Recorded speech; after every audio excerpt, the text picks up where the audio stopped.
नमस्कार मंडळी. संगत या विषयावर आपण काल परवा चिंतनामध्ये बोलत होतो. आज वेगळीच घटना घडली. काल परवापर्यंत समोर दिसणारे त्यांना वैकुंठाला जावं लागलं. त्यांची सकल कर्मे मी यात्रेला जाताना पाहिली आणि विचार आला, असणं आणि नसणं म्हणजे आता जे असतं ते पाहता पाहता नसतं.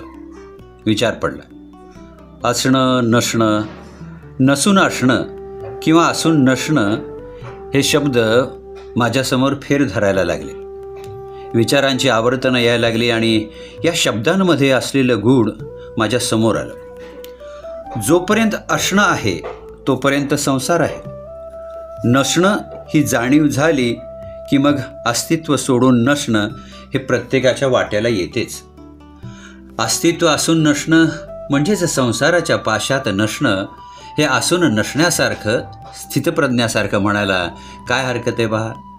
आपण बरेच वेळा पाहतो आपल्याबरोबरचे अनेक सहचारी, ओळखीचे किंवा अजून कोणीही मोठी व्यक्ती आपल्याबरोबर असतात, वागतातही, पण त्या वागण्यात, कृतीत फक्त कृती दिसते.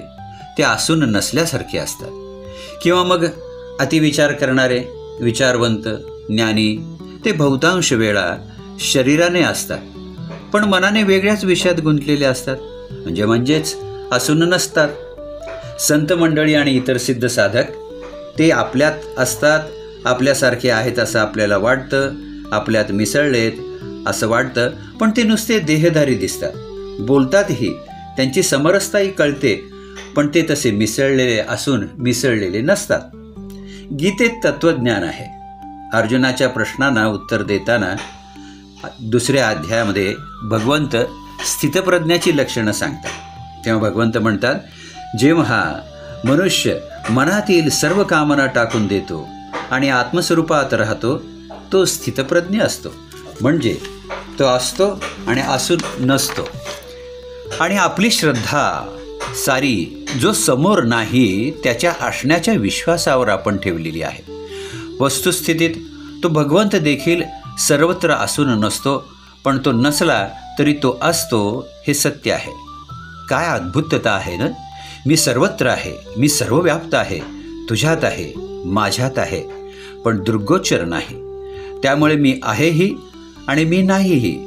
म्हणजे मी नाही असे नाही, पण मी दिसत नाही, म्हणजे मी नसूनही आहे, मी असूनही नाही.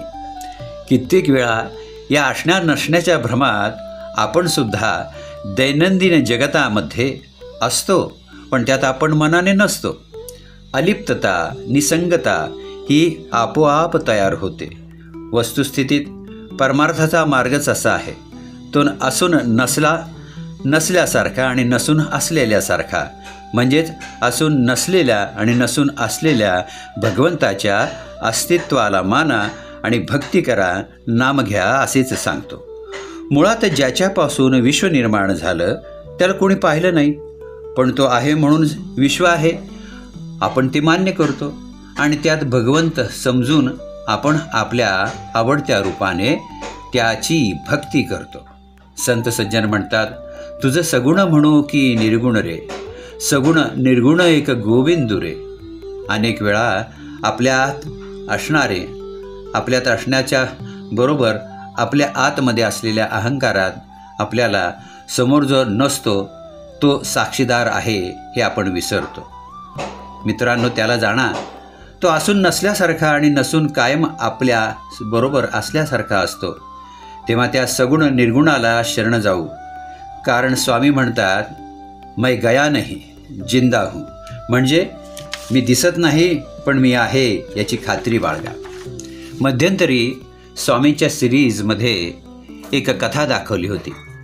स्वामींच्या समोर अशाच प्रश्नाला उत्तर देताना स्वामी एक चाफ्याचं फूल हात मागतात. विचारतात, माझ्या हातात काय आहे? बरोबरचे भक्त सांगतात की हो, तुमच्या हातात चाफ्याचं फूल आहे. स्वामी आपली मुठ बंद करतात आणि विचारतात, आता काय दिसतंय? तेव्हा उत्तर देतात लोक की आता फूल दिसत नाही. मग स्वामी हसून म्हणतात, म्हणजे ते नाही आहे का? ते तर आहे ना. अरे, भगवंत असाच आहे. तो दिसत नसला मायेच्या आवरणापलीकडे असला तर तो कळत नाही, म्हणजे तो नाही असं म्हणता येत नाही. तो आहे आणि तोच सत्य आहे. तेव्हा ते सत्य माना मित्रांनो. आणि आपण जो दिसत नाही तो आहे त्या स्वामींना शरण जाऊ. आणि म्हणून श्री स्वामी समर्थ, श्री स्वामी समर्थ, श्री स्वामी समर्थ.